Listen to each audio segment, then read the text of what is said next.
Y la verdad, cuando terminamos el simulacro, lo primero que pensamos fue: "Hemos suspendido".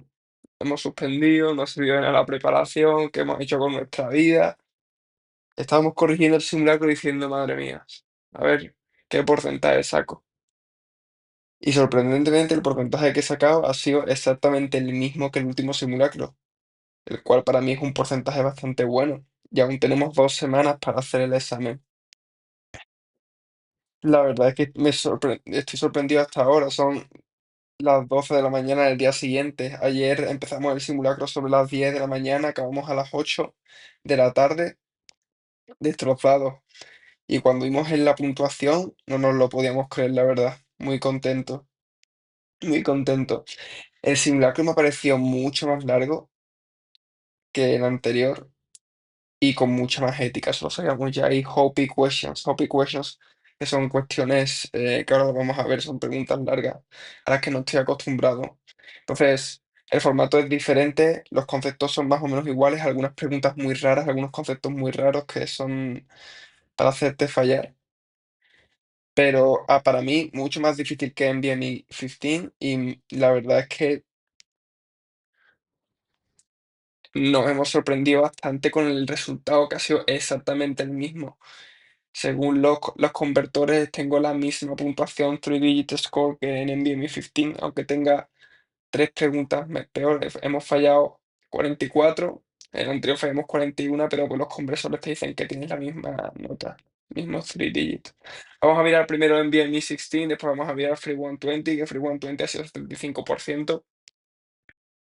La verdad, también en la misma línea que el NVMe 16, muy parecido.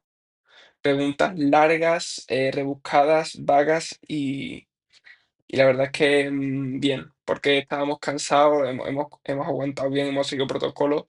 Lo ma lo co Con lo que estoy más contento es con hemos seguido protocolo, hemos seguido todo el tiempo el esquema, hemos intentado mirar una, los descansos muy bien, a las 120, a las 60, 120, después 60 y después cada 40, descansito de 10 minutos, descansito de 10 minutos y así se va haciendo el examen y mirando una a una. La verdad hemos seguido protocolo, estoy muy contento.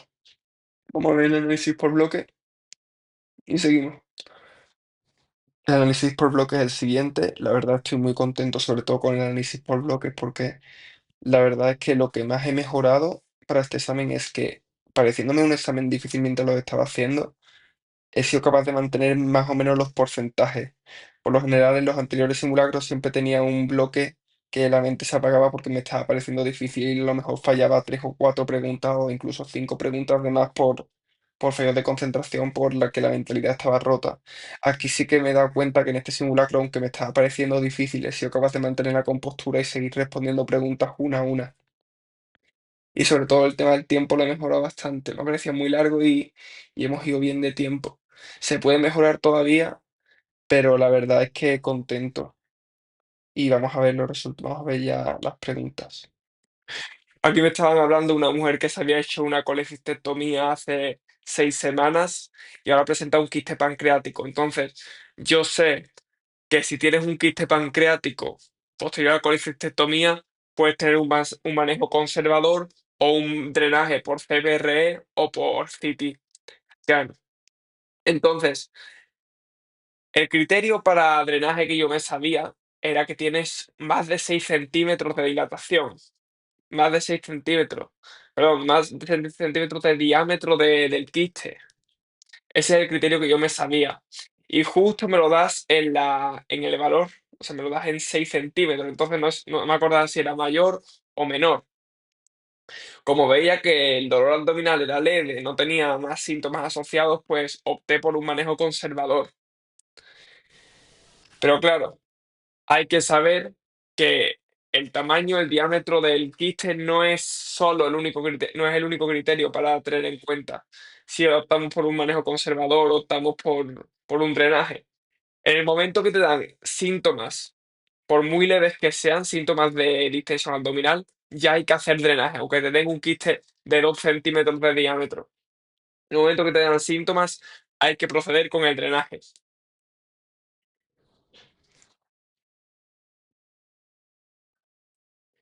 Aquí nos están hablando de una mujer que tiene infarto agudo de miocardio, ictus y metástasis y te preguntan por qué órgano es el que puede donar. Pues lógicamente todos aquellos órganos donde las metástasis sean frecuentes y el paciente tenga riesgo de desarrollar cáncer secundario de este trasplante, pues no se pueden trasplantar. Yo no sé, se me fue la olla aquí, escogí, no me acuerdo si escogí riñón o riñón o hígado, pero no, es la córnea. Podemos trasplantar córneas en pacientes con metástasis, es el único órgano que podemos trasplantar. Vale, esta es la primera pregunta de OPI que fallé. La verdad, sí estoy fijándome en las preguntas de OPI y no, o sea, no son preguntas difíciles, la verdad. No son preguntas difíciles, son preguntas fáciles, también ordenadas, y no creo necesariamente que sean fallos por tenerlas así, sinceramente. Traigo una paciente que de 19 años con dolor abdominal de 2 años de evolución con episodios de diarrea. Te dice que no tiene factores precipitantes, sigues leyendo, descartas toda la información esta que no te sirve. Te dice, y aquí te dice que tiene una anemia microcítica, que esto lo he marcado ahora, no sé si me di cuenta en el examen. Entonces yo estaba pensando aquí sobre todo en un síndrome de intestino irritable. ¿Por qué? Porque te dice que no tiene factores precipitantes, lleva mucho tiempo, tiene diarrea, episodios alternantes, si es un síndrome de intestino irritable. Pero antes, el diagnóstico de síndrome de intestino irritable es un diagnóstico de exclusión. Tenemos que excluir una causa primero. Entonces, si te está dando una anemia microcítica, pues piensa sobre todo en una enfermedad celíaca. Sí que es cierto que a lo mejor me la llegué a plantear, si no recuerdo mal en el examen, pero como te da el dato de que no hay factores precipitantes, pues como que la descarté, ¿no? Pero siempre, el siguiente paso en el manejo es descartar siempre una causa secundaria, siempre, siempre. O cogí la opción E, que es el manejo general del síndrome de intestino irritable, pero además te pregunta cuál es el siguiente paso en la evaluación. Lo mejor será descartar que tenga una enfermedad celíaca primero, te da la anemia microcítica, hay que descartar la enfermedad celíaca siempre, antes de diagnosticar síndrome de intestino irritable. Además, la edad de la paciente son los 19 años, es una edad muy frecuente para desarrollar una enfermedad celíaca. Vale, esta es la primera pregunta de ética que fallamos. Te preguntan por un paciente que tiene problemas de alcohol, perdón, por un residente que tiene problemas de alcohol. Nos imaginamos que somos residentes ya y nuestro COR pues tiene problemas de alcohol, pero fuera del trabajo, dentro del trabajo está bien y dice que tiene problemas personales y tal. ¿Cuál es el siguiente paso en el manejo? Pues hombre, yo durante el examen pensé, vamos a ver si tiene problemas de alcohol fuera, no ha demostrado nunca nada, ningún problema. Pues no sé, el manejo será no hacer nada porque el paciente tiene un problema, pero no sé, algo más conservador, ¿no? No le vamos a decir nada que le pueda causar un problema a esta persona. Intentar solucionar el problema del paciente, de nuestro compañero, porque puede causarle un problema a la larga, pero mientras no ocasione problemas en el trabajo, pues no hay necesidad de decirle nada al director del programa de residente. Pues no, siempre que tengas un problema mental, un problema de trastorno de uso de sustancias, un problema psicológico, y sea residente, hay que decírselo al director del programa. Siempre que veas a un compañero que está mal, tiene problemas, hay que decírselo al director del programa. Hay que ser chivato. Yo esto creo que lo voy a analizar porque hay muchas preguntas que son así, que hay que ser chivato, hay que ser un chivato. Siempre que veamos problemas en otro residente, en otro compañero, hay que chivarse al jefe. Otra pregunta de OPI. Como ya dije, no es necesariamente difícil. Este fallo es de gap, de no tener conocimiento. Te da un paciente Wrestler, iliatopuria, que se ha pegado con uno y ahora tiene edema, enrojecimiento 3 horas después en la oreja, 3 horas después de esto. Entonces yo estaba pensando, joder, puede ser un hematoma, pues aplico hielo y ya está. Aspiración es para algo más severo, de momento lleva 3 horas, no creo que haya que aspirar. No hay que saber que el autohematoma hay que aspirar siempre, siempre que tengamos pacientes con oreja de luchador, oreja de coliflor, hay que drenarlo porque tiene alto riesgo de fibrosis y necrosis, hay que saber eso. Otra pregunta de ética o de quality improvement, te dan un caso de un paciente que pide que vuelvan a recargar las pastillas a la tarjeta sanitaria. Y el médico tiene a muchos pacientes con el mismo nombre.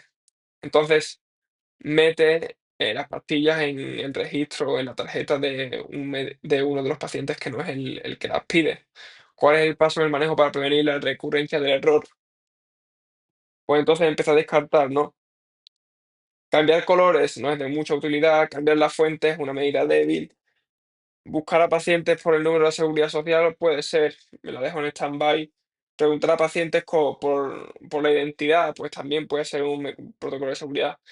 Requerir el uso de identificador de los pacientes antes de acceder al chart de los pacientes, pues hay que saber que esto sí que cuando la corregí no me acordaba de qué escogí y sí que al final terminé escogiendo E.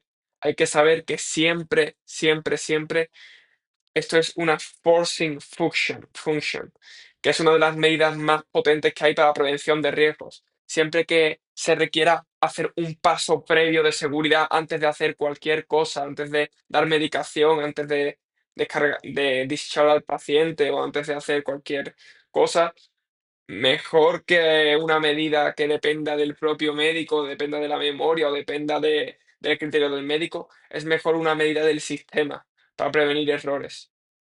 Con ese modelo de queso suizo, con esa forcing function, evitamos muchos errores. Esto es una acción forzada antes de proceder a realizar una acción y esto es muy potente en mejora de calidad de servicio. Una pregunta de quality improvement y ya está. A ver. Esta es otra pregunta que me rayó mucho. Te dan un paciente con claramente un shock anafiláctico post, post inducción post tratamiento con contraste intravenoso y lógicamente tienes que tratar el shock anafiláctico. ¿Cuál es el tratamiento de elección del shock anafiláctico? Adrenalina intramuscular. También puedes dar hidrocortisona intravenosa, pero la hidrocortisona intravenosa, que es lo que escogí, tiene una acción más tardía. ¿Por qué no cogí epinefrina subcutánea? ¿Cuándo has visto tú que des epinefrina subcutánea a un paciente? Es muy raro, nunca lo había visto. Por eso escogí la opción de hidrocortisona intravenosa. El resto de opciones no son compatibles con el tratamiento del shock anafiláctico. Hay que saber que hidrocortisona intravenosa, corticoides intravenosos y antihistamínicos son útiles en el tratamiento del shock anafiláctico, pero tienen una acción más tardía. Si queremos tratar urgentemente el shock, hay que meter adrenalina. De elección, la principal es la intramuscular, pero si nos da la subcutánea como única acción compatible, pues tenemos que coger adrenalina subcutánea. Una paciente que viene por violación y te preguntan por qué es lo qué es lo que hay que hacer en esta paciente que han violado. Esta pregunta es un fallo estúpido, no sé por qué la fallé. La verdad, sinceramente, no sé por qué la fallé. Pero bueno, hay que saber que en pacientes que vienen con antecedentes de violación hay que darle la ceftriaxona para cubrir gonorrea, doxiciclina para cubrir clamidia, metronidazol en caso de mujeres, solo en mujeres para cubrir tricomonas, en hombres no damos metronidazol. También hay que ver serología de hepatitis B para ver si hemos adquirido una infección por hepatitis B. Hay que hacer prueba de embarazo, que aquí ya lo han hecho. Hay que hacer forensic rape examination y hay que hacer test serológico de VIH siempre y cuando la violación se haya dado en menos de 72 horas. Hace menos de 72 horas. Y se da tenofovir, encitramina, entecavir. Ese es el tratamiento, la triple terapia. Y se da por 28 días. Ese es el protocolo que hay que seguir. Siempre que se haya violado hace menos de 72 horas y durante 28 días, triple terapia de HIV y, por supuesto, testar HIV. Es una pregunta fácil, no sé por qué la fallé, este conocimiento lo tenía. Vale. Em, esta pregunta de qué iba. Vale, esto es claramente una leucemia linfocítica crónica. Te dan un paciente de 60 años, está en rango de edad, tiene hepatomegalia, tiene anemia y tiene elevación de glóbulos blancos, sobre todo de linfocitos. Es una leucemia linfocítica crónica. Y le preguntan cuál es el siguiente paso en el diagnóstico. Yo sé que el diagnóstico se confirma con biopsia, con marrobiopsia.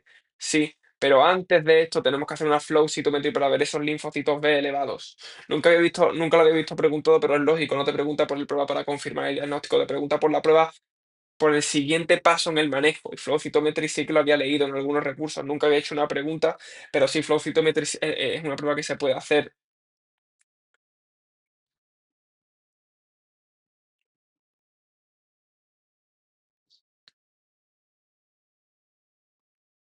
No sé si me estoy equivocando, a lo mejor.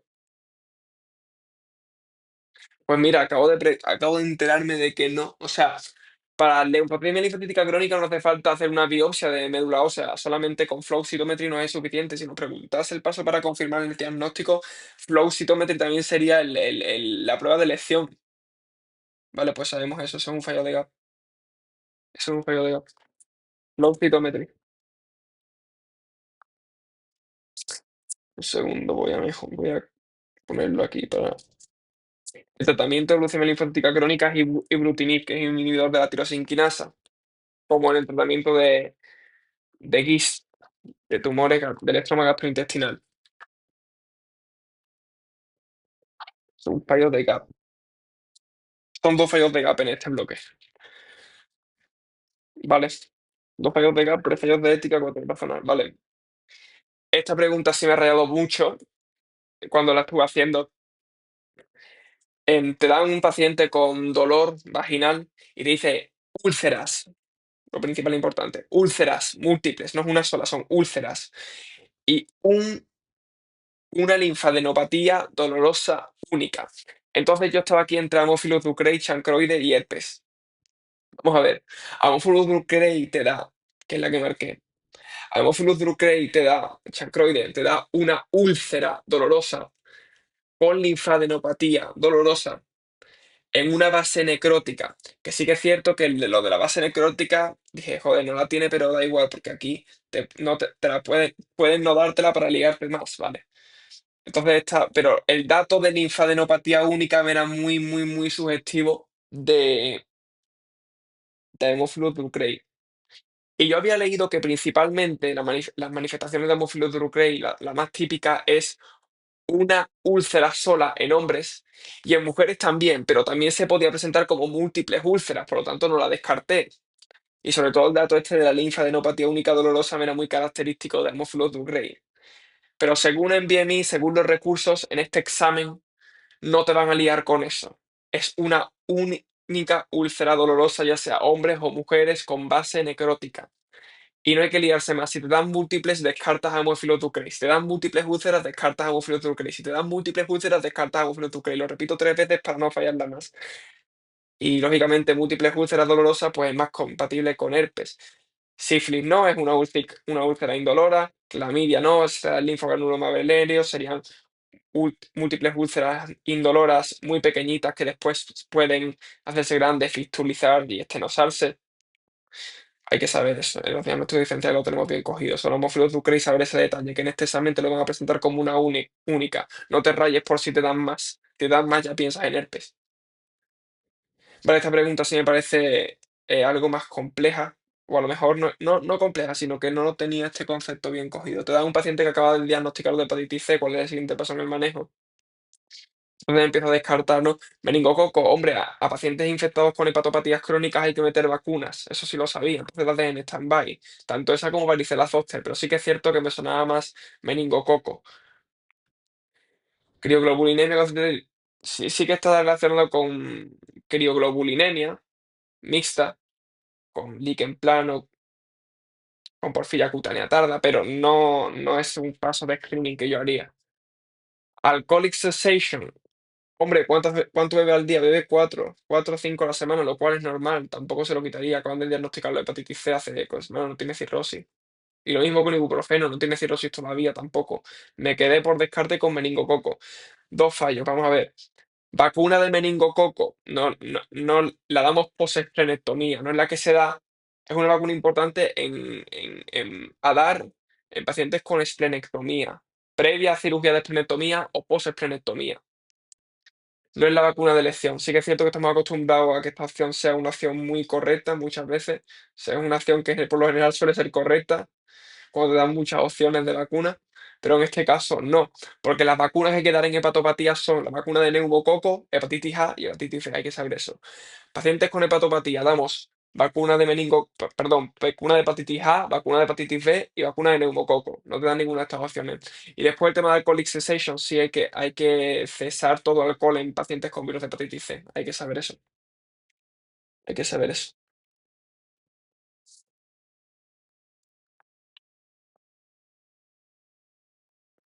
No sé si me dejo algo más por decir por aquí. Sí, también es importante, que esto lo quiero comentar, que esto lo he visto en las opciones de respuesta, yo creo que es muy sugestivo de caer en examen. el tema de tratamientos de hepatitis que ha sonado muy. He oído de gente que suele caer mucho, preguntan por los tratamientos de infecciones así importantes como hepatitis, VIH, tuberculosis. Preguntan mucho por estos tratamientos. Hay que saber que hay que diferenciar el tratamiento de hepatitis B y hepatitis C, que son como dos entidades diferentes. Siempre que te den un caso de hepatitis C y te pregunten por tratar, trátala. Hay dos protocolos importantes: Sofosbuvir, Veltapesvir, que es el que sabíamos que será durante 12 semanas, lo que son 3 meses, y después otro protocolo que se puede dar solamente 2 meses, que es Glecapevir, Piventasvir. Glecapevir, Piventasvir, 8 semanas, 2 meses. Sofosbuvir, Veltapesvir, 12 semanas, 3 meses. Eso en cuanto a la hepatitis C. Y en cuanto a hepatitis B, por lo general no vamos a tratar casi nunca, excepto que tengan un caso de una infección de más de 6 meses crónica, plus elevación de transaminasa, plus fallo hepático. O sea, que tenga alteraciones hepáticas severas, elevación de transaminasas muy elevadas por encima de 1000, como ya sabemos. Por encima de 1000, no, casi por encima de 10.000, 100.000. Confírmame eso, Antonio, después cuando veas el clip. Y, y eso, que son pacientes, hepatitis B no la vamos a tratar de inicio, excepto que no tengan estos criterios. Más de 6 meses de evolución y alteraciones hepáticas, elevación de transaminasa. Y eso se trata con tenofovir en entecavir. Esto es un fallo estúpido por no leer bien. Te dan un paciente, una mujer que tiene una estenosis de arteria renal de libro, tiene un soplo abdominal, es joven, tiene hipertensión arterial y te preguntan por cómo están arrows, flechas. Entonces, claro, yo digo, estenosis arterial renal, pues tenés renina, angiotensina, aldosterona elevado. Si tienes aldosterona elevada, tienes hipernatremia y hipopotasemia. Pues lo tengo claro, ¿no? Elevado, elevado, bajo. Pero claro, es que no he leído bien. ¿Qué te dice aquí? Tiene estenosis de arteria renal izquierda. Y aquí te pregunta por la renina en vena derecha, por no leer este fallo. Lógicamente, cuando después lo razoné sin mirar las preguntas, dije, joder, pues entonces si te estás preguntando por la renina del riñón derecho, pues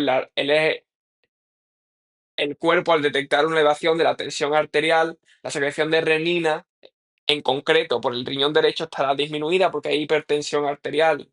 Pero lógicamente el mecanismo que gana, o la fisiopatología que prevalece aquí, es que tienes una estenosis de arteria renal severa que afecta al riñón izquierdo y eso va a provocar una activación del eje renina-angiotensina aldosterona que es muy superior a la, por así decirlo, disminución de actividad del eje renina-angiotensina aldosterona en el riñón derecho. Yo me entiendo a mí mismo, es lo que importa. Pasamos a la siguiente. Esta sí que me parece un poco más rara, pero sí que es cierto que nunca la había hecho, pero sí que se podía sacar bien. Vamos a ver. Le dan una paciente de 24 años con dolor al tener sexo, 6 semanas, 6 meses de evolución. Palpación de la vejiga produce dolor. Y empieza a darte una descripción de la biopsia, granulación, de lámina propia, capas musculares y prominentes mastocitos. Y yo decía, "Pues, ¿esto qué coño es?", ¿no? Entonces decía, una paciente de 24 años con dolor, disapenuria, pues esto me suena a mi endometriosis, te suelen dar hemorragias, son compatibles, pues será una endometriosis. Cistitis intersticial es un diagnóstico de exclusión, el otro no tiene nada que ver, pero la cistitis intersticial pues es un diagnóstico de exclusión y este caso me parece más compatible con una endometriosis, con una paciente entre 20 y 40 años, con dolor al tener sexo, tal. Vamos a ver, la biopsia esta es característica de cistitis intersticial, eso hay que saberlo, ¿vale? Me parece difícil, pero hay que saberlo. Y después, otro por lo que lo podíamos haber sacado, en endometriosis te dan dolor alrededor del ciclo menstrual. Aquí no te están hablando del ciclo menstrual. Si no te hablan de ciclo menstrual y te hablan de dolor, no, empieza a no sospechar de endometriosis, porque todos los casos que hemos hecho son dolores, disapenuria, asociados al inicio o alrededor del ciclo menstrual. Y aquí no te dicen nada del ciclo menstrual. Y después te dicen que tiene disuria, dolor al orinar. Esto es más característico de cistitis intersticial. Además te dicen que tiene dolor vesical muy localizado, que también te lo podían dar en endometriosis, pero en el uno contra uno, en este caso te gana una cistitis intersticial. Voy a ver si me dejo algo por decir de aquí. A ver.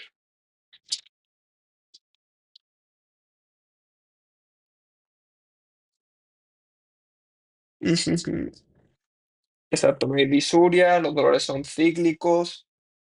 Y eso de que los mastocitos prominentes en la biopsia de la vejiga, pues son típicos de tendencial. Si caen en el examen premio y si no, pues nada, es que no, es un dato difícil, me parece.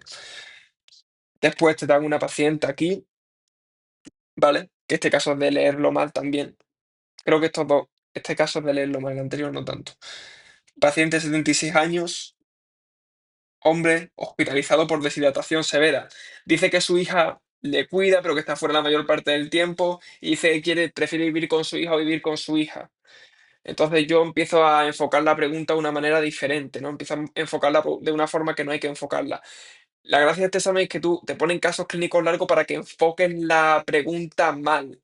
Puedes llevártela por un lado, puedes llevártelo por otro e intentar llevársela por el lado correcto, ¿no? Y decía, empecé a llevármelo por el tema de autonomía del paciente. Dijo, "Oh, el paciente no es demente, dice que quiere irse con su hijo, pues está en derecho de irse con su hijo, entonces puede irse con su hijo. Adult Protective Services sí que la miré un poco con recelo, pero dije, "Ujú, no veo aquí datos de maltrato por ningún lado. Y el resto tampoco me parecía. Estaba entre la A y la E. Decía, joder, hablar con la paciente, con la hija, no, porque el paciente tiene autonomía y si quiere irse con el hijo, pues debe irse con el hijo y ya está. Es que el caso está enfocado fatal. Vamos a ver. Para empezar, nos leí un dato importante. Te dice que tuvo un ictus hace 3 meses y entonces se fue a vivir con la hija. Y en esos 3 meses ha perdido 10 kilos. Pesa aquí 84 y ahora pesa 73. Ha perdido 10 kilos en 3 meses. Y dice que la hija va a comprar, no le da de comer prácticamente. Entonces, piensas en un caso de maltrato o malos cuidados al adulto, al anciano. Y el protocolo que activar es Contact Adult Protective Service. Algo que hay que tener muy en cuenta es que en este examen, si ves la opción de Contact Adult Protective Service, es como la opción de depresión. No búscala, intenta buscar esa opción. Descártala hasta la saciedad. Dedica tiempo a descartar esa opción porque por lo general suele ser correcta. Si te dan una opción de depresión o te dan una opción de Contact Adult Protective Services, intenta descartar esa opción porque suele ser una opción que por la mayoría de las veces que te aparece es correcta. Vale, esta la he subrayado así porque este dato es importante. Este fallo también es de no descartar bien. Te dan un paciente, un niño que tiene sangrado en heces. Sangrado en heces. Y yo voy a explicar en lo que me fijé yo en este caso clínico, ¿no? Decía, tiene sangrado en heces, tiene ligero dolor abdominal y te dan un consumo elevado de leche de vaca. Entonces dije, joder, un niño puede tener una proctolitis del lactante, ¿no? Entonces estaba entre proctolitis del lactante y Meckel, divertículo de Meckel, porque el divertículo de Meckel es uno de los sangrados más frecuentes e indoloros en niños. Te dice que tiene dolor, te dice que tiene un dolor leve, que no sé si es un dolor leve o una distensión. Entonces decía, joder, pues estoy entre proctolitis del lactante y divertículo de Meckel. Y como te daba este dato que he leído en tantos recursos de más de 24 Oz de Low Cost Milk Daily, decía, pues tío, pues entonces me estás dando este dato, pues me gana la proctolitis del lactante. Este caso está muy mal enfocado por mi parte. Vamos a ver, esto para empezar, esta opción no se refiere a proctolitis del lactante. Proctolitis del lactante es una hipersensibilidad tipo 4. Y esto es alergia a leche, esto es una hipersensibilidad tipo IgE, que por lo general te la suelen presentar con atopia, asma, en otro contexto, otro caso clínico totalmente diferente. Y divertículo de Meckel, por lo general es totalmente indoloro, no te dan ningún síntoma, no te darían ese tenderness to palpation. El diagnóstico que no has descartado es constipación funcional. Vamos a ver, en un niño con estreñimiento puede desarrollar heces con sangre. Te dice que evita ir al baño, que tiene heces coprinas, como se dice en España, mm, que son heces duras en forma de bolitas, es muy característico de un estreñimiento, y el estreñimiento te puede dar sangre en heces. Es un diagnóstico más conservador y más típico. Y por descarte, sabes que las otras no son. Es un diagnóstico por descarte y directo. Es un diagnóstico fácil si tienes las cosas claras y si lees bien el caso clínico. Hay que leer bien los casos clínicos, hay que saber sacar bien el diagnóstico. Y si no lo tienes claro, pues empieza a descartar, ¿no? Es que la opción ni me la llegué a plantear cuando estaba haciendo. O sea, no entraba en mi esquema, estaba entre la C y la D luchando. y no es ninguna de las dos. Vale, este caso sí que me parece muy raro. Te dan un paciente de 80 años que se cae en el supermercado. Y lógicamente, si estás de pie, se cae en el supermercado, lo primero que se te viene a la cabeza en un paciente anciano es un síncope por hipotensión ortostática. Pero te dan aquí las tensiones arteriales, la medición para ver si tienes hipotensión ortostática, que es medir la tensión arterial al levantarse después de estar sentado. Y tenemos que ver una caída de la sistólica de 20, y una caída de la diastólica de 10 y una caída de presión arterial sistólica, o presión arterial media, perdón, por debajo de 90. Tengo como presión arterial media por debajo de 90 y en este caso no cumple criterio, solamente baja 5 la sistólica. Entonces, descartamos el 5 de hipotensión ortostática y te dicen que la escala, una escala geriátrica que tienen, que no hay que sabérsela, tiene un riesgo incrementado de caída y te preguntan cuál es el siguiente paso en el manejo. Entonces yo empiezo a descartar, ¿no?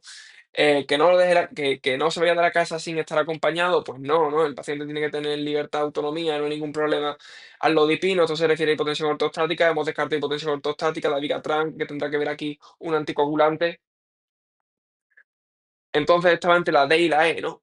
Y decía, y yo leía esto, ¿cuál es el siguiente paso, cuál es la recomendación más apropiada en este momento?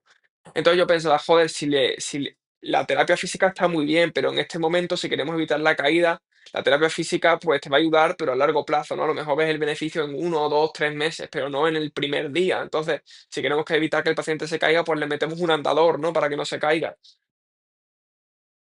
Está bien pensado, pero no es lo que quieren que sepas. Aquí lo que quieren que sepas es que intentamos ser, para empezar, como todas las preguntas, lo más conservador posible. Lo más conservador. Lo más conservador. Walker Ambulation se daría si la terapia física no es suficiente, si tiene múltiples caídas y ya está. O sea, hay que saber que hay que ser conservadores. No sé si me dejo algo por decir de aquí. A ver.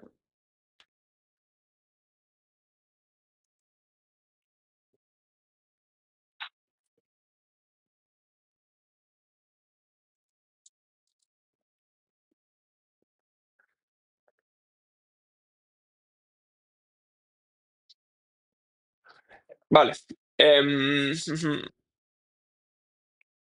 La terapia física la damos en pacientes, en general, el paciente con, o sea, optamos por un manejo conservador. Lo primero, lo más conservadores posible. La opción de andador solo es correcta si no puede caminar, si tiene esta inestabilidad marcada o caídas recurrentes. Esos son los criterios por los que te suelen dar andador, pero siempre. Es como la opción antes que veíamos de Contact Adult Protective Services. O sea, esta opción siempre suele ser correcta. Es una opción que les gusta mucho como opción correcta. Hay que tenerlo en cuenta eso también. Hay opciones que se repiten a lo largo de simulacros que suelen ser la opción correcta siempre. Vale, esto es un diagnóstico que a esta paciente la diagnostiqué bien. Lo que me falló fue el manejo. Es una paciente que se cae de 15 años jugando a fútbol. La exploración física está dentro de la normalidad después de una caída, después de un trauma. No tiene datos subjetivos de criterios alarmantes. Y te da esta fractura que la vemos aquí, esta fractura.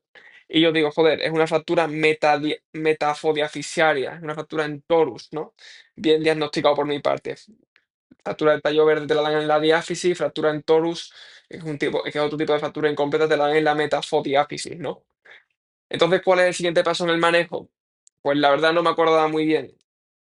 Y dije, joder, una fractura, la paciente está bien, más o menos, no tiene, se puede mover bien, tiene un dolor leve, es una fractura es incompleta. Vamos a ser un poco conservadores, ¿no? No, hay que saber, esto es fallo de gap puro y que esto hay que saberlo, no hay forma de razonarlo. Hay que inmovilizar, tanto en la fractura de tallo verde como la fractura de torus, siempre en este examen. Sí que he leído en otros recursos y sí que tenía apuntado en mis Anki que puedes hacer un manejo más o menos conservador, dependiendo de la fractura, pero aquí no, aquí te quieren que metas un CAS del tirón, un CAS Immobilization y ya está. Para que te veas aquí un montón de fallos juntos. Otro de Hopi. Vale, este fallo me ha dado coraje porque esto lo diagnostiqué bien en mi cabeza, pero seleccioné mal la pregunta. Te da un paciente de 10 años que le duele la rodilla y lo más importante de aquí, tiene un dolor leve y tiene dolor en la tuberosidad tibial. Esto es diagnóstico de Osgood-Schalter, ¿vale? Lo sabía, Osgood-Schalter, enfermedad de Osgood-Schalter, que es una enfermedad de cartílago de crecimiento, como puede ser Lescat-de-Perthes o puede ser la enfermedad de Sever en el talón. Entonces yo decía, joder, Osgood-Schlatter, diagnóstico. Y decía, joder, iba rápido, osteocondylitis secans. Me sonaba así raro y dije, osteocondylitis secans, no. Osgood-Schlatter es un tipo de entesis, es un tipo de entesis. Osteocondylitis secans es otro diagnóstico, que da también dolor en la tibia, pero es otro caso clínico completamente diferente, no tiene nada que ver.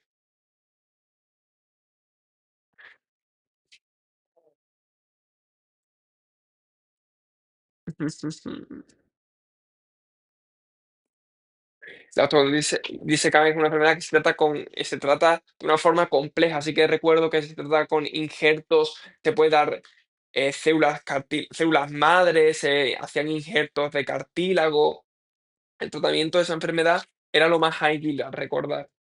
Pero ese dolor en tuberosidad tibial es muy, muy típico de Osgood-Schlatter. Es muy fácil esta pregunta.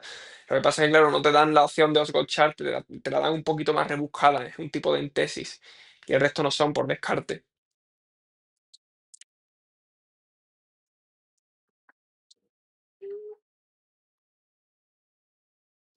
Vale, seguimos. Antonio, búscalo, que es lo de osteocondilitis secans. Búscalo, búscalo, refuerza eso. Which of the following is the most appropriate state management? Esta pregunta es muy fácil, fallo estúpido. Te dan una paciente con más de 6 meses, adolescente, con síntomas depresivos, de ansiedad, y te dicen que ha tenido ideas suicidas, pero que actualmente está bien. Entonces, el tratamiento de la ansiedad generalizada, el tratamiento de la depresión es el mismo, sertralin, es un ISRS, el primer paso en el manejo. Pero entonces se me fue la olla, dije, oh, he tenido pensamientos suicidas, hay que hospitalizarlo. No, no, porque actualmente no los tiene, está bien, más o menos. Tener pensamientos suicidas es algo normal durante la depresión. Pues ya está, tío, mete ISRS, mete inhibidor selectivo de rescate de serotonina y ya está, olvídate, es muy fácil esta pregunta. Esta pregunta también es de leerla e interpretarla mal, como la anterior. Esas preguntas de manejo de ancianos me suelen costar ver por dónde van, ¿no? Dice una paciente con cáncer metastásico avanzado, 85 años, y yo estaba, y no era capaz de ver, ¿no? Esto lo he subrayado al final, pero esta pregunta no hay mucho que explicar, hay que leerla bien y si la lees bien, sacas bien la pregunta. Te dice que tiene el ceño fruncido y que tiene que mutter incomprehensibly, que cambia la posición continuamente. Esto es una paciente que no puede hablar, te está diciendo que la paciente tiene dolor, que no está controlado. Entonces hay que manejar el dolor, estas opciones no son compatibles. Las opciones, por lo que te tiran estas opciones es porque pienses que la paciente está terminal, que se va a morir ya y que hagas algo porque se está muriendo ya. Pero claro, lo más importante, Antonio, te lo vuelvo a recordar, pero es que es muy importante. Saca primero el diagnóstico, tío. Si no, si tú no eres capaz de sacar, si tú te quedas en este paso, si tú vas a las respuestas y no has sacado el diagnóstico, vas a fallar. Es así. Si tú vas a las respuestas, intentas buscar la respuesta, intentas justificar una respuesta aquí, vas a fallar. Porque el caso clínico está hecho para que puedas justificar muchas con lo que el texto de aquí. Pero si tú vas aquí sin mirar las respuestas y sacas el diagnóstico, vas directamente buscando la respuesta. Vas directamente buscando la respuesta. Hay que sacar bien la respuesta. Hay que sacar bien el diagnóstico y con eso sacar bien la respuesta. Es fácil. Esta es una pregunta excesivamente larga que solamente leyendo la última línea sacas bien el diagnóstico. ¿Cuál- ¿Por qué no damos HIV post-exposure profilaxis? Es otro caso de violación. Lo hemos dicho antes. En violaciones de menos de 72 horas damos profilaxis de VIH. Han pasado más de 72 horas, no damos profilaxis de VIH. El resto de opciones no son compatibles. Grado de probabilidad de que tenga exposición a HIV. En este caso te decían que el violador era la pareja de la paciente. Lógicamente puedes pensar que tiene poco riesgo, ¿no? Lo cual nunca se sabe, pero lo más importante es que da igual quién haya sido. Siempre que haya un caso de violación, siempre, siempre hay que seguir el mismo protocolo. Ceftriaxona, citromicina, metronidazol en mujeres, prueba de hepatitis B, prueba de embarazo y forensic examination. Y no, o sea, no. Por eso no podemos descartarlo. Toxicidad VIH es anecdótica, no es lo más importante. Length of time, el diagnóstico, hemos dicho que es menos de 72 horas. Y han pasado más de 4 días. Esto no tiene nada que ver en dar profilaxis de VIH y no es, se puede dar profilaxis de VIH, se puede dar terapia antirretroviral en embarazadas. Es más, la damos. Es muy importante saber esto. Esto es una pregunta rara de anatomía patológica, que no he mirado nada de anatomía patológica desde hace 3 años, que lo vi en la carrera. Te dan una paciente que tiene intoxicación con el acetilcisteína, perdón, con ácido aminofeno. Pues, ¿cómo vemos el hígado? Necrosis centrolobulilla, no voy a explicar más, hay que saber eso. El resto de opciones me parecen bastante más sencillas, no sé ni cuál marqué, creo que marqué la B.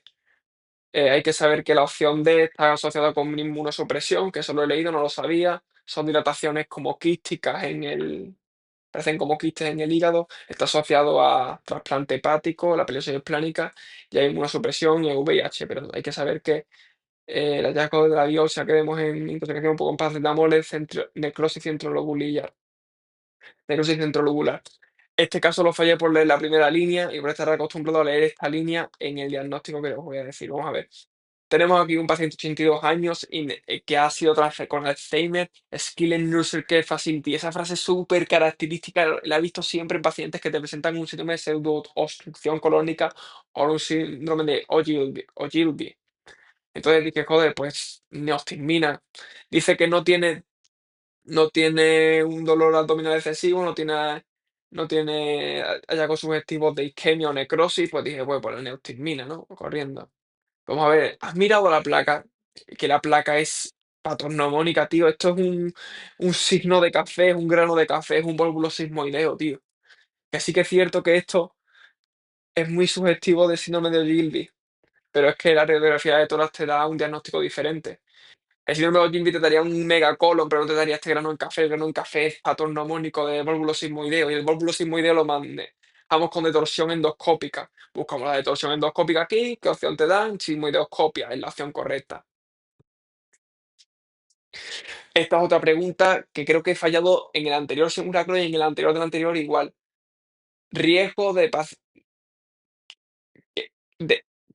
¿qué patología tienen los pacientes con diabetes, los neonatos con diabetes mellitus mal controlada? ¿Que tienen un riesgo incrementado de qué patologías? Caudal Regression Syndrome, síndrome de regresión caudal, síndrome de colon hipoplásico y sobre todo alteraciones cardíacas, comunicaciones interventriculares, sobre todo la más típica es la transposición de grandes vasos.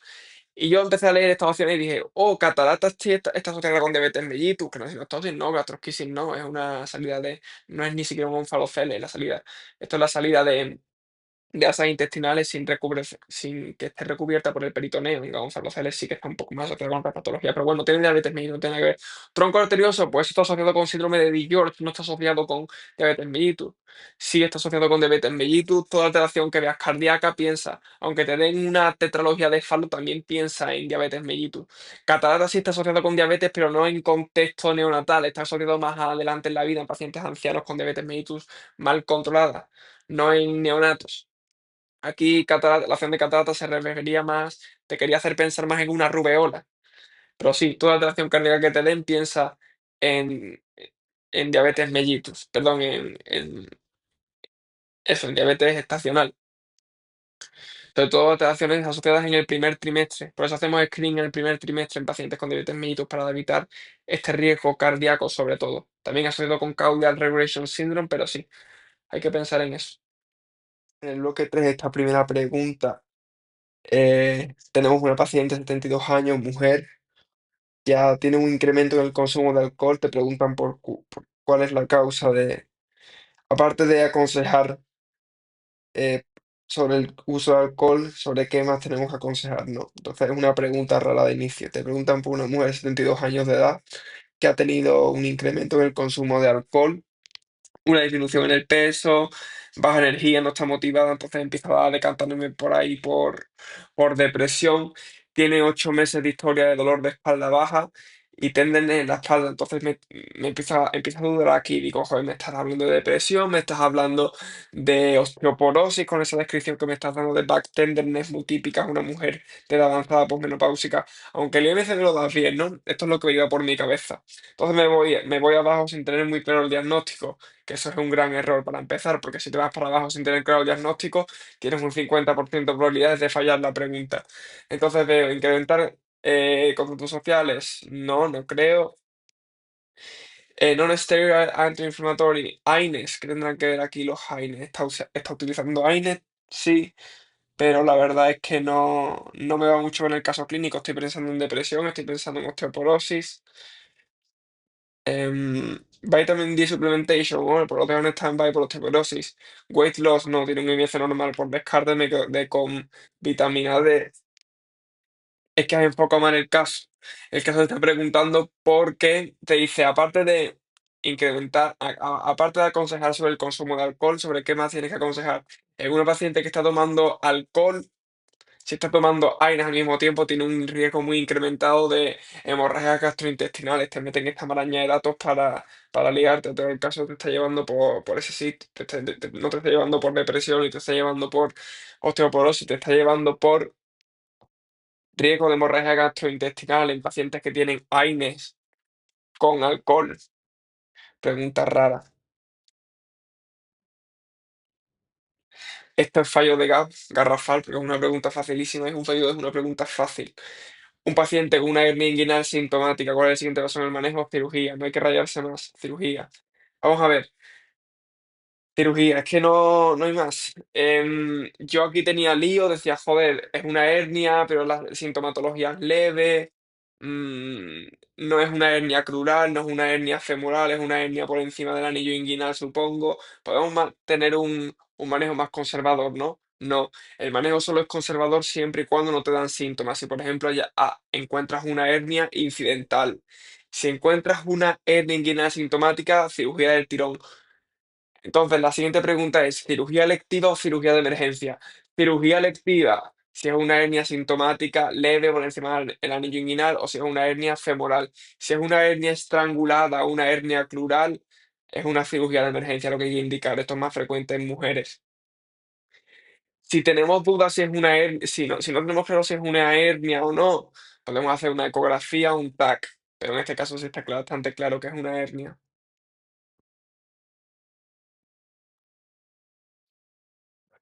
Esta pregunta te hablan de una mujer de 22 años de gestación, te dicen que tiene depresión y te dan este descriptor último que te da como hallazgos subjetivos de que el embarazo no va a ser viable.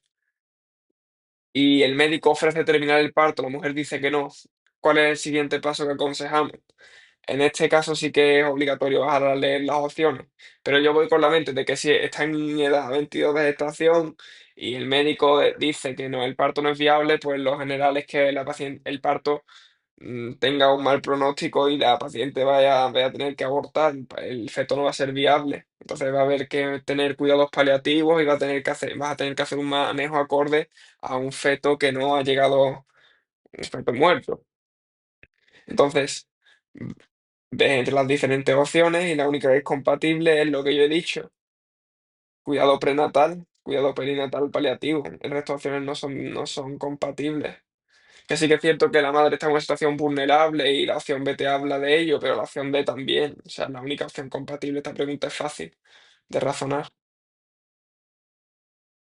Esta pregunta también es facilísima, no sé por qué la he fallado. Te dice, una mujer se hace un test de fibronectina y le sale negativo y tiene una probabilidad del 1% de tener un parto de dar a luz en 2 semanas. ¿Qué es lo que quiere decir esta prueba? Esta prueba quiere decir que si la prueba sale negativa, tiene pocas probabilidades de dar a término en 2 semanas. Y eso que te está hablando del valor predictivo negativo. Fácil la pregunta. Fácil, muy fácil. Which of the following is the most likely diagnosis? Esta también me lié mucho, no tenía claro el diagnóstico.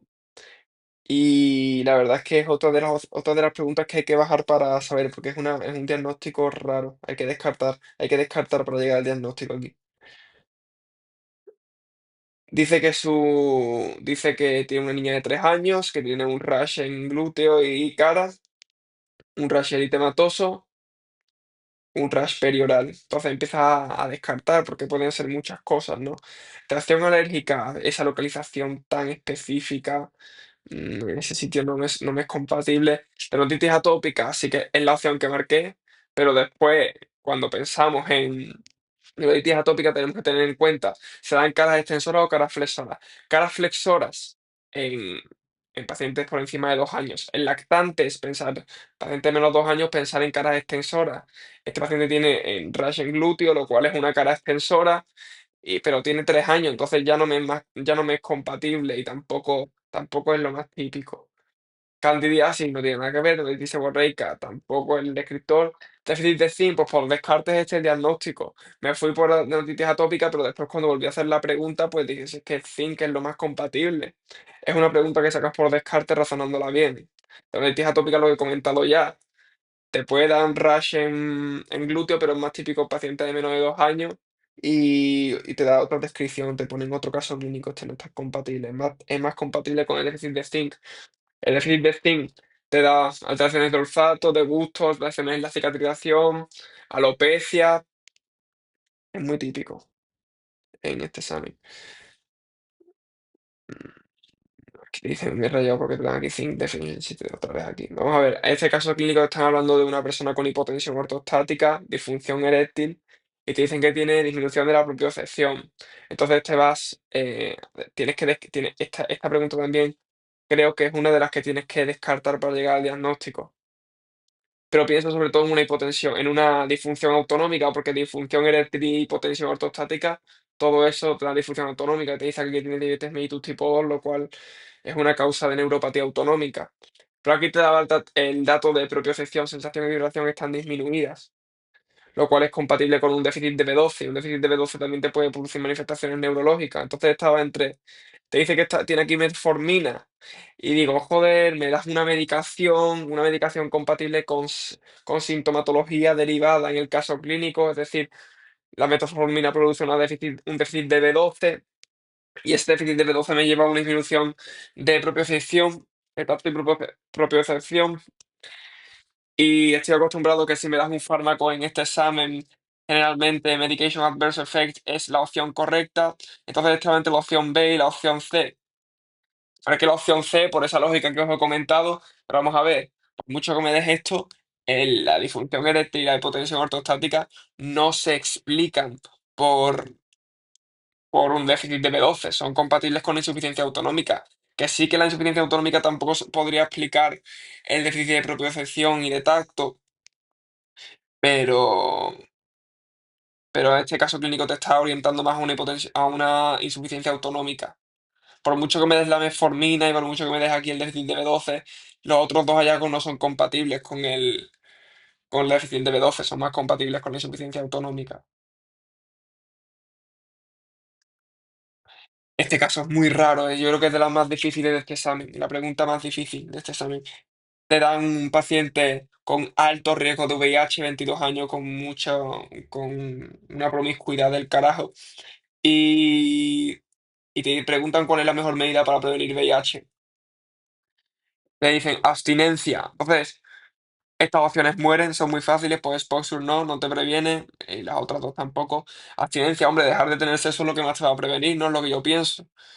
Más que dar un fármaco, si dejas de tener sexo, disminuye el riesgo de obtener de contagiarse de VIH.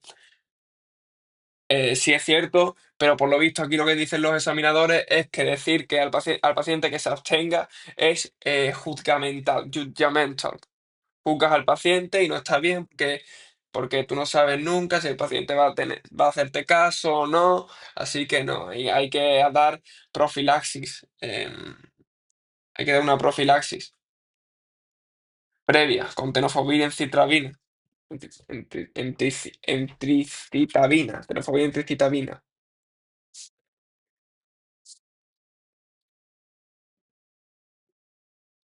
Eso hay que saber, eso ya está.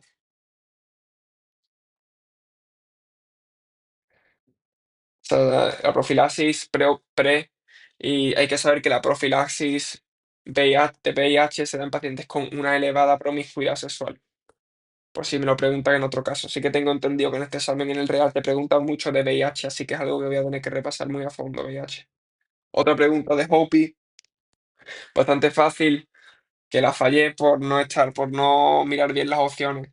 Es una paciente que quiere quedarse embarazada, aún no se ha quedado embarazada y Iba a un control prenatal, ha vivido en Guatemala hasta hace 5 años, tiene un IMC por encima de la media, entonces empiezo a pensar, ¿no? Empiezo a descartar. Hemoglobina glucosilada, hombre, tiene IMC por encima de la media, me lo pienso. Penicilina, que tendrá que ver, aunque seas alérgica, no es algo que habría que hacer. Pulmonary function testing, en principio está normal. Serum TSH, nada. Rubella Tite, yo la verdad es que ni me acuerdo de si la vi. Yo creo que no me la llegué ni a plantear. Por no pensar esta opción la fallé, porque obviamente si llego a pensar Rubella, ha estado en Guatemala, va a quedarse embarazada, si no está vacunada habría que vacunarla. Pues si lo llego a pensar la marco, ¿no? Pero es que no llegué ni a pensarlo, yo creo que ni la vi esta opción. Miré lo del IMC y dije, oye, diabetes estacional, hemoglobina glucósida, que tampoco es algo que habría que mirar. O sea, me preocupa. O sea, sí podríamos mirarlo, sí podría ser una opción, pero rubela es más compatible, es mucho más compatible con una paciente que viene de Guatemala y tenemos que ver si está inmunizada para dar la MMR, la triple viral, que no se puede dar en pacientes inmunodeprimidos ni en pacientes embarazadas. Vale, esto es bloque 4 ya.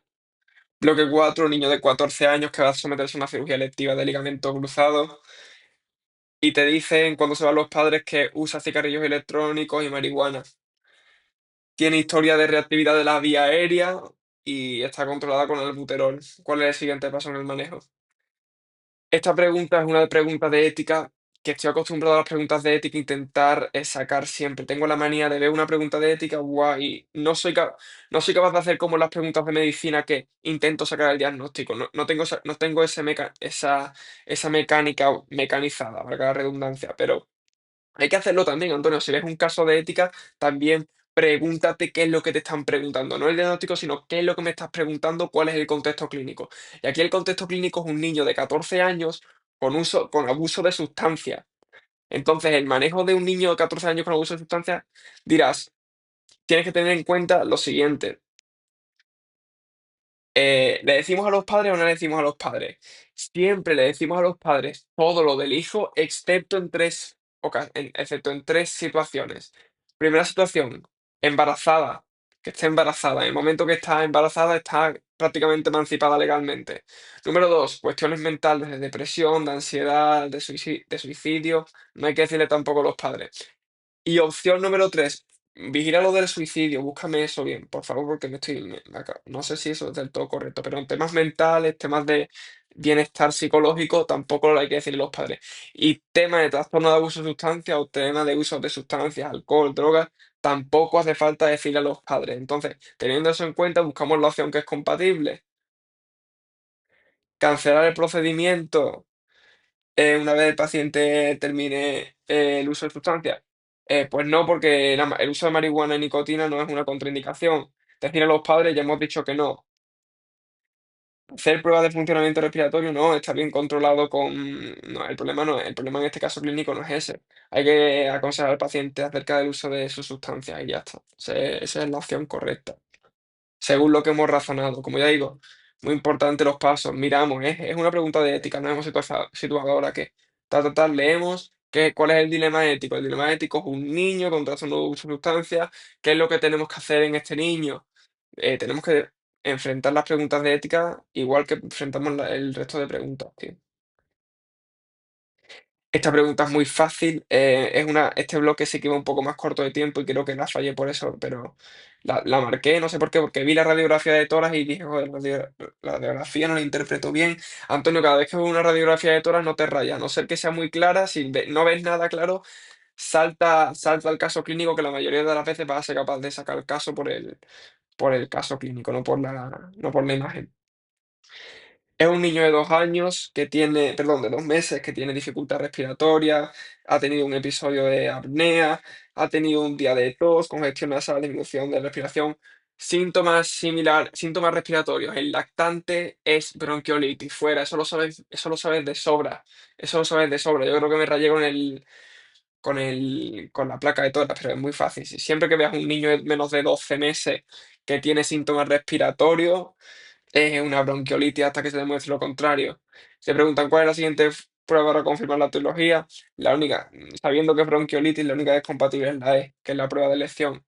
prueba de Polymerase Chain Reaction Test para encontrar ese virus respiratorio sincitial y el manejo conservador. Fuera. Mujer de 46 años, con 6 meses de dificultad respiratoria, perdón, dificultad respiratoria no, de dificultad para dormir, night sweats, es decir, calores nocturnos, sudoración nocturna, que ocurren sobre todo después de beber vino, eso me tenía súper rayado, nunca lo había leído. Y te preguntan cuál es el siguiente paso en el manejo. Entonces, digo, joder, tiene 46 años, te dice que tiene los ciclos menstruales regulares. Entonces digo, pienso en una penopausia, pienso en un hipertiroidismo, intento buscar aquí el hipertiroidismo, te dicen que la TSH está normal, te dice que la frecuencia cardíaca está normal, bueno, te dice que la frecuencia cardíaca, pero tiene el IMC normal, y te dice que la TSH está normal, por lo tanto, el hipertiroidismo lo descarto en principio. Entonces, tiro más por una menopausia, ¿no? Sin estar muy seguro del todo, porque te da ciclos menstruales regulares, tiene 46 años, tampoco tiene 50 años, pero los síntomas son compatibles con menopausia. Entonces, ¿cuál es el siguiente paso en el manejo? Estaba entre hormone therapy y FSH. Entonces me decanté porque aún no estaba muy seguro de si tenía menopausia o no. Pues digo, pues le hago una prueba de FSH porque no estoy del todo seguro. Esta pregunta la he enfocado mal. O sea, el diagnóstico lo sacaste bien, lo deduciste bien, era una menopausia, pero no, en el momento que tú tienes menopausia, no te pones a medir FSH. FSH se mide solo, sobre todo en pacientes con menopausia prematura, en pacientes con insuficiencia ovárica prematura. No la mides en una paciente de 46 años que está empezando con menopausia. Después, hormone therapy. Hormone therapy podría ser una opción compatible en pacientes con menopausia, pero aquí los examinadores te dicen que hormone therapy solamente la vas a dar en pacientes con síntomas vaginales, sequedad vaginal, atrofia. No la das en pacientes con síntomas tan leves o solo con night sweats, sobre todo al principio del diagnóstico. El manejo que quieren es lifestyle counseling. La verdad nunca lo había visto nunca lo había visto como opción correcta en manejo de menopausia, pero por descarte puedes llegar. El resto de opciones tampoco. Un ISRS no porque no tiene depresión y periodic ultrasonography no porque tampoco tiene menstruaciones regulares, no. Y lo primero que habría que hacer si sospechamos de un embarazo, que es lo que creo que te pretenden intentar liar con esto, es mm, harías un urine pregnancy test primero. Otra pregunta de Hopi, un paciente con mareos que duran entre 30 segundos y 5 minutos al levantarse de la cama.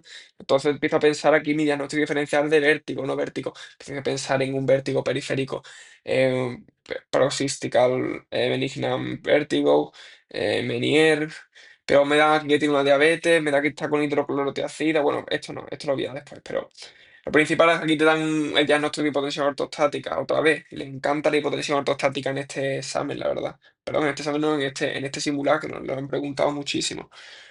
Caída de la sistólica de 20, caída de la diastólica por debajo de 10, un diagnóstico de hipotensión ortostática.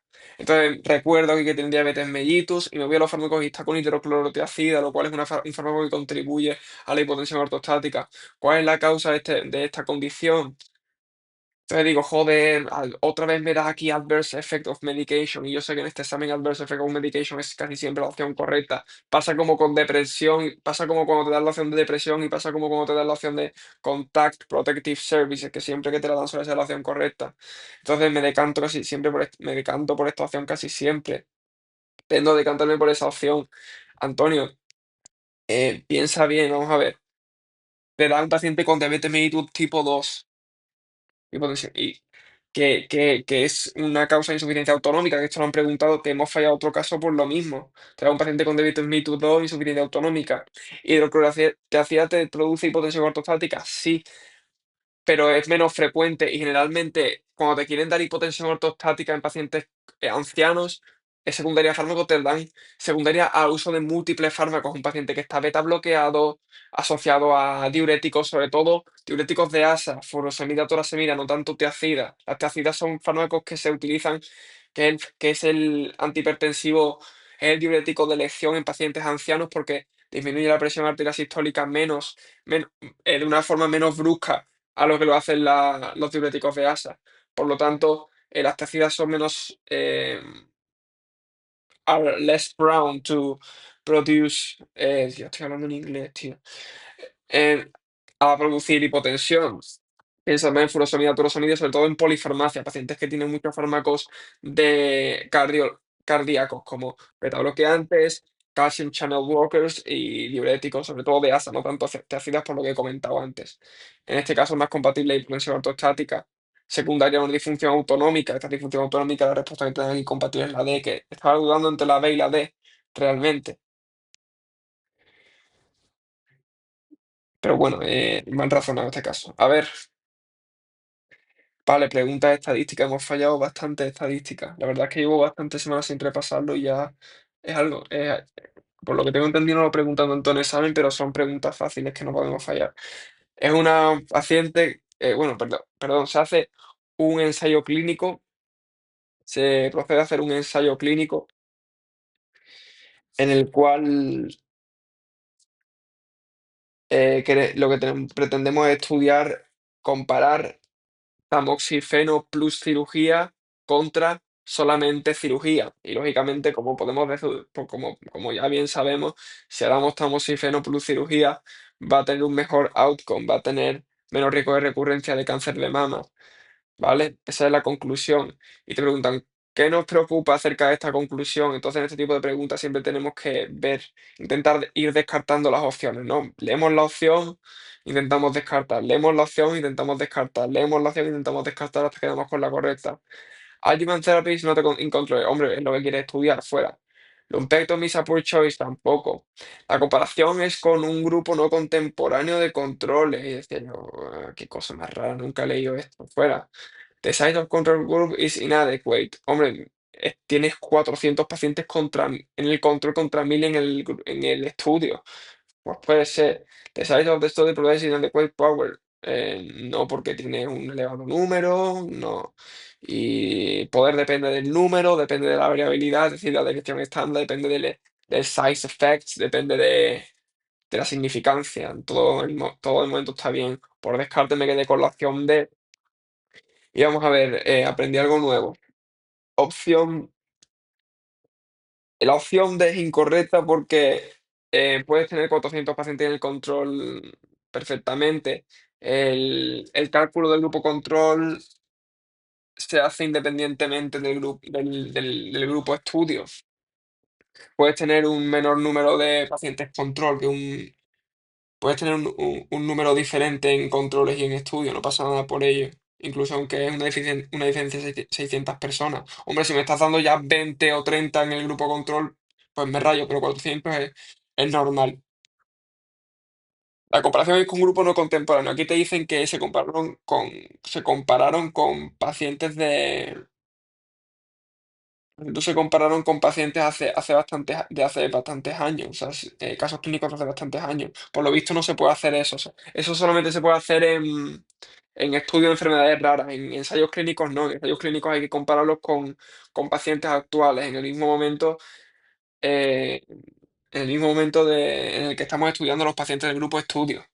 El grupo control debe ir a la par del grupo estudio. No podemos irnos al pasado para coger un grupo control. Hay que saber eso. La siguiente también es un fallo de estadística. Em, la verdad, cuando la volví a hacer, intenté razonarla otra vez y la volví a fallar. O sea, esta pregunta es horrible para mí de estadística. E intentan ver la eficacia de un nuevo fármaco para el asma y lo comparan con la terapia estándar. Y sale, lógicamente, como en casi todos los casos clínicos, que el nuevo fármaco es más eficaz.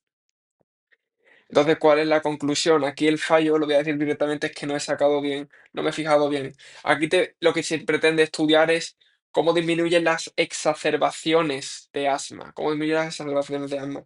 Y la conclusión que me estás dando es en base a FEV1. Y en base al FEV1 me saca la conclusión de las recurrencias de asma, lo cual no está relacionado, pero no necesariamente. Por lo tanto, lo que más limita la confianza en este estudio es el uso del FEV1 como una medida para extrapolar el riesgo de exacerbaciones. Es decir, siempre que nos den una medida y en base a esa medida seamos capaces de extrapolar un resultado, tenemos que sospechar o tenemos que dudar de ese resultado. Hay que saber eso es lo que nos quiere transmitir este caso clínico. Cuando vi la palabra confianza, no sé lo que pensé el día del examen, pero cuando vi la palabra confianza, Empecé a pensar en intervalos de confianza, le digo, joder, empecé a pensar en la fórmula de intervalo de confianza, que es igual a desviación típica partido de la raíz cuadrada del número. Entonces empecé a pensar en número de pacientes, confianza, horquilla de pacientes, pero la pregunta no te está tirando por ahí, te está tirando por esto último que acabo de comentar, que la verdad es algo que no tenía en mente. No he hecho pocos casos clínicos sobre ello y la verdad es que no. Lo habré hecho hace meses, pero no lo tenía en la cabeza. Esta pregunta es un regalo, es un fallo estúpido de los pocos que hemos tenido, gracias a Dios, en este examen, pero fallo estúpido.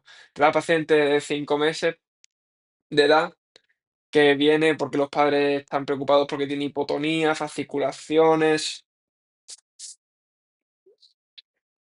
tiene fasciculaciones, tiene hipoactividad. Entonces, vale, tiene 5 meses. Y lo primero que se me viene a mí a la mente aquí es Spinal Muscular Atrophy, ¿no? Y recuerdo en el examen, a lo mejor, no sé si se me vino a la cabeza, pero ahora que lo leo, Spinal Muscular Atrophy. Pero bueno, por descarte también la saca botulismo, donde está la parálisis muscular descendente, donde está el antecedentes de riesgo como que haya comido miel.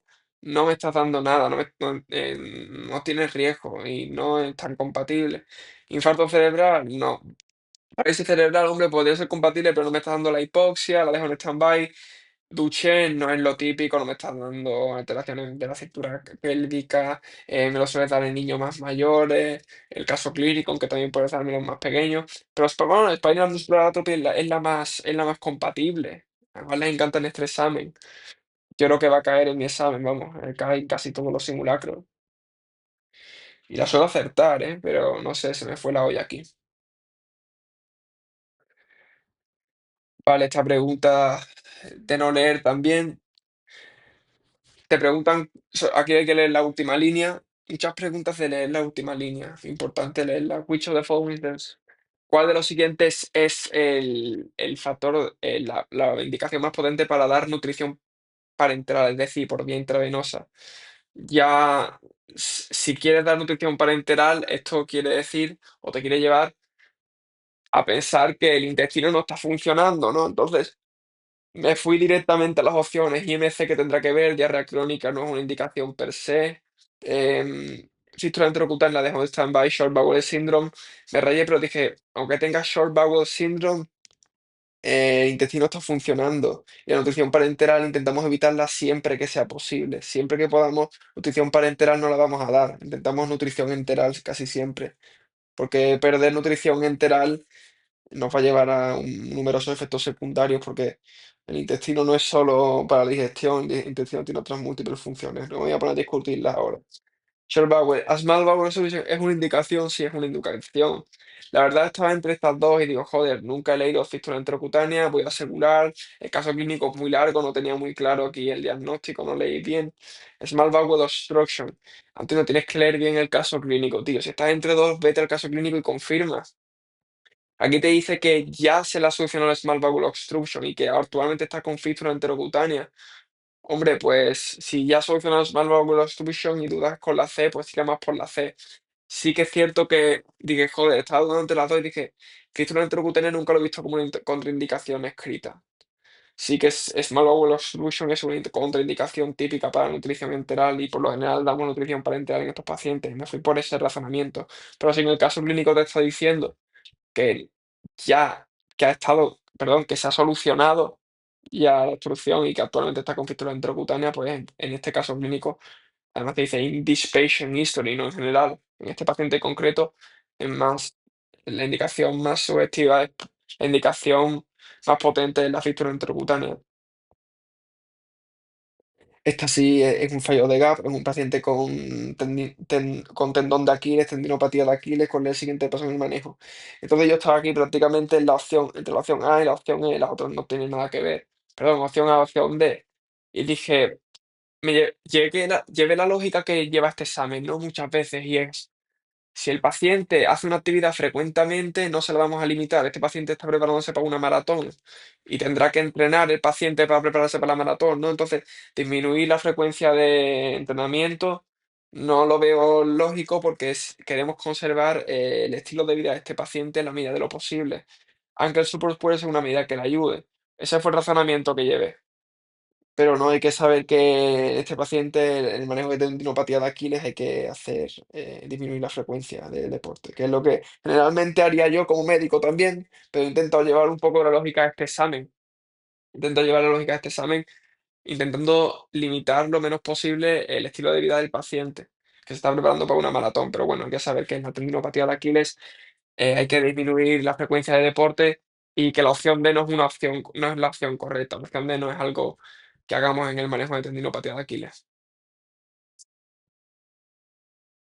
Esta pregunta me pareció rara porque cuando la hice dije, he hecho una pregunta idéntica, fallé una pregunta idéntica hace dos simulacros y creo que esta es la opción correcta, ¿no? Eso es lo que yo pensaba cuando la marqué. Te dan un paciente, perdón, un médico que tiene trastorno, que sus compañeros sospechan que tienen un trastorno por abuso de sustancias. ¿Cuál es el siguiente paso en el manejo? Hace dos simulacros había visto una pregunta muy parecida que decía, un paciente que se queda dormido, que se queda dormido, que está ausente en el hospital, que no está trabajando bien, ¿qué hay que hacer? Y la respuesta era decírselo al Medical Chief Staff, al jefe del Medical Staff. Entonces me fui buscando directamente esa opción y la marqué. State Medical Board es muy heavy de inicio y las otras opciones no me eran compatibles. Decírselo al Physician B, no, hay que ser un chivato. En este tipo de preguntas hay que ser chivatos.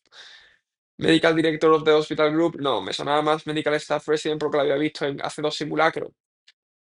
Vale, esto es lo que hay que saber. Hace dos simulacros tuve una pregunta muy parecida, que es la pregunta 126 del bloque 3 en NVMe 14, en la que esta, la opción de relación correcta, pero te estaba preguntando por un caso clínico de un paciente, de un médico, te estaba preguntando por un médico que tenía un trastorno pero que no está asociado con el abuso de sustancias. En el caso de que esté asociado con el abuso de sustancias, la opción es más correcta, decírselo al Impaired Physician Program. Si es un problema que no está asociado con trastorno por abuso de sustancias, se lo decimos al Medical Staff President. Si no, al Impaired Physician Program, en el caso de que sea un trastorno por uso de sustancias. Y ya Impaired Physician Program posteriormente lo puede llevar a State Medical Board. Es decir, esto es objetivo de pregunta también. Si te dicen que ya lo han llevado al Hospital Impaired Physician Program, el siguiente paso en el manejo es reportar al State Medical Board, es decir, al Estado, a la Junta de Estado. Otra pregunta de ética. Vale, este caso clínico es un fallo también me parece bastante gratuito cuando lo leí. Te lían, pero es bastante sacable, es fácil. Te dan un paciente de 82 años que viene a consulta por un dolor abdominal y leakage of urine, es decir, leakage of urine, yo me entiendo. Te dan hipertensión arterial bastante heavy, 170-90, casi hipertensión arterial grado 3.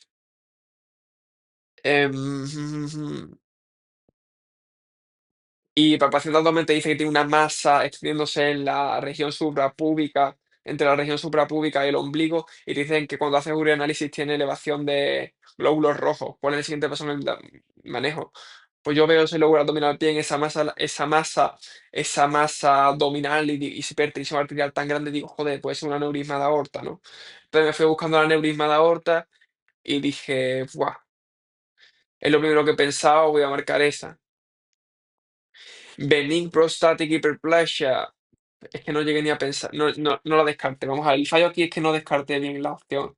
No dice rule in, rule out. Si haces rule in, rule out la sacas, porque sí que abdominal aortic aneurysm te produce hipertensión arterial y te produce una masa, pero la masa no está localizada aquí, no está en esta localización y no te produciría leakage of urine y red blood cells elevada. Ni occasional urinary hesitancy nocturnal frequency. Son más frecuentes con hiperplasia prostática benigna, que te puede producir una hipertensión arterial secundaria perfectamente, si es muy severa. Y el resto de hallazgos urinarios, esa elevación de glóbulos rojos, ese leakage of urine, sobre todo la localización de la masa, que la localización de la masa no es más compatible con una masa prostática perdón, con una masa de distensión, con una distensión prostática hago un aneurisma de aorta. Además, 11 centímetros de anchura, 11 centímetros. tiene todas las papeletas de romperse. Y no me estás dando aquí hallazgos subjetivos de aneurisma de aorta roto. Si me estás dando síntomas urinarios, piensa más en benign prostatic hyperplasia. No, los hallazgos que te dan aquí no son compatibles con aneurisma de aorta abdominal. Y la última pregunta, esta está entre dos, muy fácil. Paciente con epistasis leves, hipertensión, pero lo que te está diciendo aquí, epistasis leve, los laboratorios están bien. ¿Cuál de los siguientes incrementó más el riesgo de desarrollar esta condición? Entonces estaba entre tabaco y agriclimida. Clima árido me sonaba. Pues dije, joder, tabaco, tienes un incremento de la fragilidad capilar, si tienes un incremento de perdón, de la fragilidad cutánea, el tabaco lo produce, pues tiro más por tabaco, ¿no? Que es una sustancia. Agriclement sí, pero tabaco use más, ¿no? Pues no, hay que saber que si te da la opción de tabaco, ya de aquí están queriendo decir que tiene un cáncer, según la respuesta. Tobacco use no está tan asociado con epistasis leve, las epistasis leves están más asociadas con clima árido. En la línea del anterior simulacro. Lo que más me sorprende es eso que comentaba antes, o sea, al principio. No, cuando estaba haciendo el simulacro decía, tío, esto me está saliendo fatal, voy a suspender este simulacro, me está saliendo, estoy fallando todas las preguntas. Tenemos tal nivel, o sea, el subconsciente está tan entrenado que cuando estoy marcando las preguntas, cuando estoy haciendo las preguntas, no sé ni qué estoy marcando, pero hay que confiar en nosotros mismos, porque las notas de los simulacros, de todos los vídeos que he grabado, respaldan lo mismo. Si estamos descansados, si seguimos protocolos, las notas van a ser iguales. Las notas van a ser iguales y hay que confiar en nosotros y seguir. Hay bloques que nos van a parecer extremadamente difíciles, hay bloques que nos va a parecer que estamos fallando todas las preguntas, y hay bloques en los que sí vamos a fallar la mayoría de las preguntas, pero no pasa nada, son 320 casos clínicos en un examen largo. Lo más importante es mantener esa mentalidad. Lo voy a repetir una vez más, una a una. Preguntas una a una, casos uno a un caso a la vez. Nos centramos en el caso que tenemos delante, no pensamos en el caso que hicimos antes, no pensamos en la nota que sacaremos, no pensamos en cuántos casos nos quedan, no pensamos en lo cansados que estamos, no pensamos en lo que vamos a hacer antes o después del examen. Nos centramos solamente en el caso que tenemos delante y seguimos con una mentalidad positiva, tenemos todo estudiado. Tío, vamos bien. Hemos mejorado mucho eso respecto a los anteriores simulacros. Este simulacro, mientras lo estaba haciendo, me parecía más difícil. Cuando corrijo las preguntas, como siempre, siempre empiezo todos los vídeos, fíjate, Antonio, diciendo, este examen ha sido el más difícil. Y después, cuando corrijo las preguntas, digo, es que no han sido tan difíciles. Es que no han sido tan difíciles, es la mente que nos la juega. Es la mente que nos la juega. Y el examen va a ser igual, el examen nos va a parecer súper difícil porque mientras estemos haciendo, lo vamos a decir, qué difícil es esto. Y prepárate para que pienses que el examen sea difícil porque el examen te va a parecer difícil. Te han parecido difíciles todos los simulacros. Todos los simulacros te has rayado y todos los simulacros cuando has salido te has sentido fatal. Y el examen va a ser igual, incluso más porque es el examen final. Así que prepárate para sentirte así y mentalízate de que vas a hacer uno a uno y vas a disfrutar, y vas a disfrutar. Lo que más me ayudaba mientras hacía este simulacro era, joder, pues ya que me está saliendo mal, cada vez que pensaba eso, voy a disfrutar, voy a hacerlo lo mejor que pueda, voy a razonar, voy a pasármelo bien haciendo este simulacro, voy a demostrar la medicina que sé y el resultado que tenga, el resultado, pues bueno, será. Pues me ha salido bien el simulacro, tío. Es la mentalidad que tienes que tener, Antonio. O sea, ve al examen teniendo claro que ya has estudiado todo, sabes todo. Fallo de gap, 10. No pasan los 15 fallos de gap en ningún simulacro, tienes todo el conocimiento. Y los fallos de gap son preguntas rarísimas que no hay forma de estudiarlas. 10 gap, tío, 10 fallos de gap son excelentes, son excelentes. Y 24 razonar, si mejoras los de ética y los estúpidos, que los estúpidos generalmente son porque se me va la cabeza, no sigo por no seguir protocolo. Que los de razonar también son por no seguir protocolo, pero los estúpidos son generalmente porque se me va la cabeza. Por ejemplo, el del Spinal Muscular Atrophy se la ha fallado porque me acuerdo perfectamente que en esa pregunta la vi tan larga y tenía una racha tan mala que después no era una racha tan mala cuando he mirado la línea de puntos. O sea, no tenía tantos fallos ahí. pero eran preguntas que me costaron razonar, seguramente llegué cansado, vi ese pedazo de caso clínico, no me saltó el diagnóstico a la cabeza del tirón, pues ya como que di por perdido y me acuerdo que marqué la primera que vi. Eso no puedes hacerlo nunca, nunca puedes dar por perdido un caso clínico, siempre lúchalo, tío. Siempre lucha los casos clínicos uno a uno. Si ves que te cuesta, lo marcas, y si ves que te cuesta mucho, pues ya está, pues al carajo, pero, tío, ese caso era fácil. O sea, no, la mentalidad es lo más importante. Tienes que llegar bien de mente, fresco, y sobre todo el día del examen no te centres en el porcentaje que vas a sacar, ni te centres en la nota. Céntrate en que te has hartado de currar, hemos estudiado muchísimo y que vamos a obtener un pedazo de resultados, sea cual sea el sentimiento que tengamos durante el examen. Porque como ya he dicho, este día que hice el simulacro tenía un sentimiento, o sea, me sentía fatal cuando terminé el examen y al final el resultado saliendo bien. Así que la mentalidad es lo más importante, como ya he dicho. Y sobre todo eso, machacar ética, machacar estadística, porque en el examen lo van a preguntar mucho, y llegar fresco y así podemos reducir muchos fallos. Repasar en BMI, repasar ética y estadística y vamos a obtener un pedazo de porcentaje, vamos a incrementar nuestro porcentaje. Ahora vamos a corregir el Free 120 y con eso ya habremos terminado de corregir todos los simulacros de este examen.